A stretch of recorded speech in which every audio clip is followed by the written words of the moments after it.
This Corecon training video is third in a series of 3.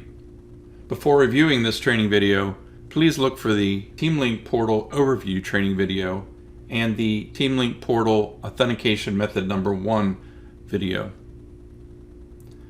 In this training video, we're exploring authentication method number 2. While this method is a little more detailed, the results are also much broader. Authentication method number 2 provides outside team members the ability to view all of their assigned project information, but requires a few more steps to implement. The authentication method is based on a username and password system which will not change from project to project. When emailing team members their login information, Corecon will automatically copy the contact's email address for their username and generate a password. These credentials can only be changed manually in the contact profile form. To determine which information should be shown in a TeamLink portal, Corecon uses TeamLink security roles, which can be set for each company in the project directory. This provides more granular control where a company could be assigned different security roles for different projects. There are 3 default TeamLink portal roles: owner, vendor, and architect. Although these default security roles cannot be modified, custom roles can be created. This is all managed in Corecon under Settings and TeamLink Portal. Authentication requires security roles be assigned to projects. We're going to use the same project we were using in the last training video, and we're going to go to Project Team. In the last video, we demonstrated what's happening with BMG architects.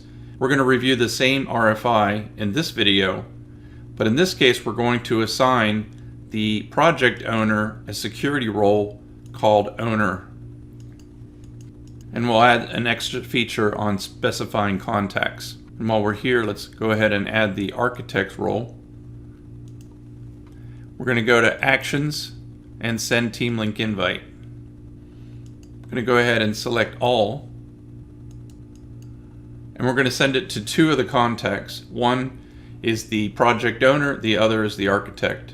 Notice their email addresses have already appeared. Corecon has already set up their TeamLink portal login.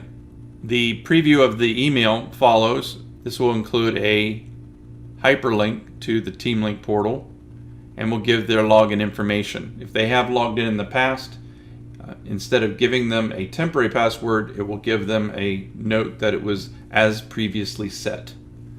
And then we'll click Send Email. Now before we take a look at what happened, let's go back to the project. First, let's go to Drawings and Specs, and you can see that there are some information in here already.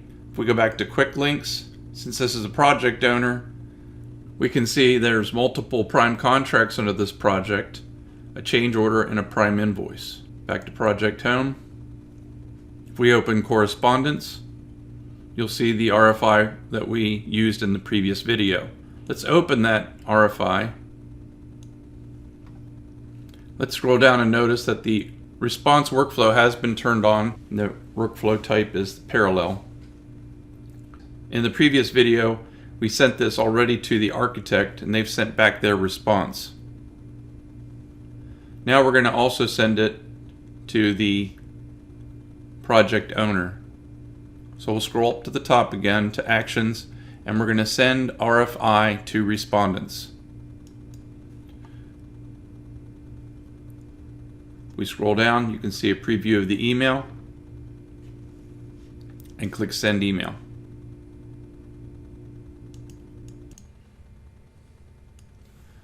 First, we'll notice the email where the project owner received confirmation that the architect responded and uploaded the drawings to the RFI.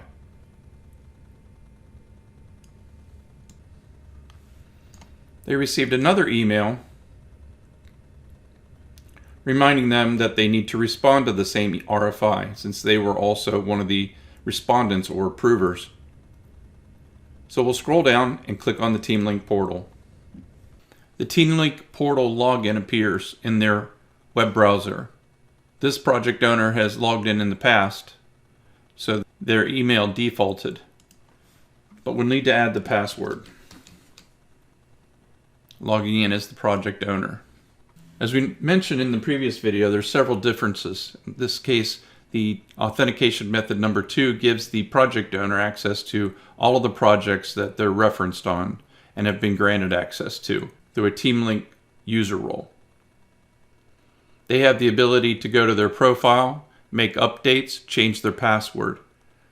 Under alerts, they have a list of items requiring their attention.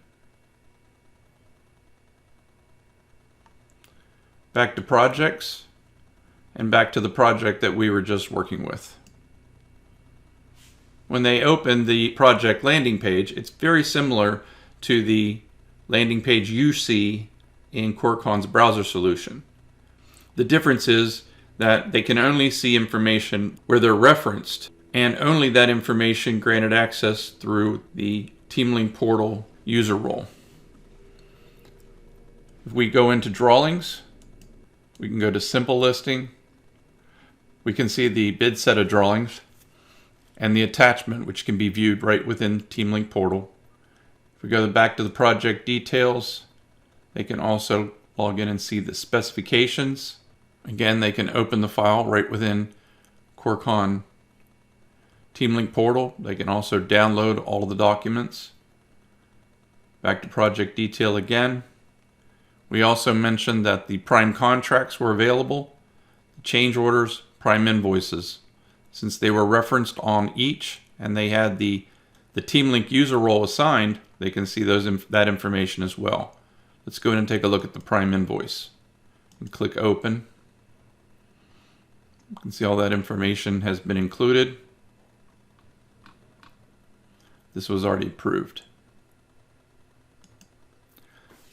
Now the one we want to edit is the RFI details. Notice that the project owner can initiate new journals, RFIs, and submittals, but they are responding to one that we've sent to them.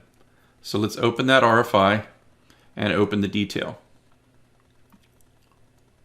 If we scroll down, they can see that the architect's already responded. If they scroll down near the bottom, they can also see the files that were uploaded.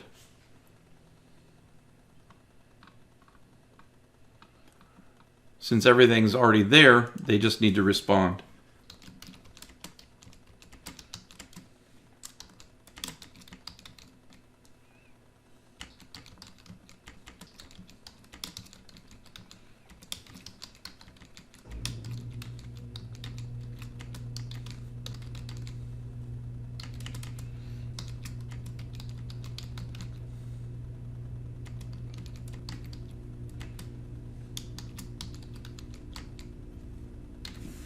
And then click Save.